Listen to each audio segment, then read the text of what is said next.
an example of a talking test. And what we mean by that is there are some students who have in their IEP that they are to have the test questions read to them. And many times they are to also be able to give a verbal response.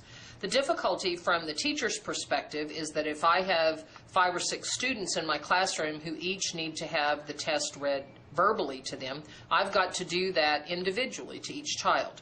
Whereas now we can take the test. This is an example of a practice test, a tax practice test, and all the teacher had to do was record the test questions and the responses and record them one time.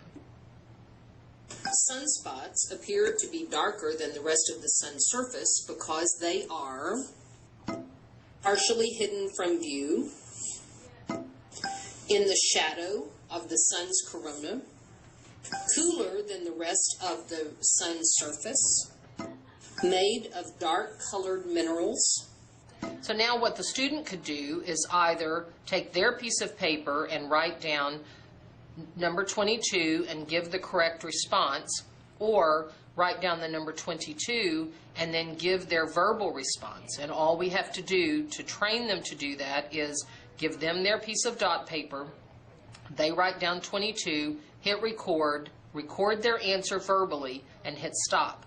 Now the teacher has the student's responses archived, and the student is able to take the test and hear the questions as many times as necessary. And the advantage for the teacher is to not have to individually sit there and read every test question to every student.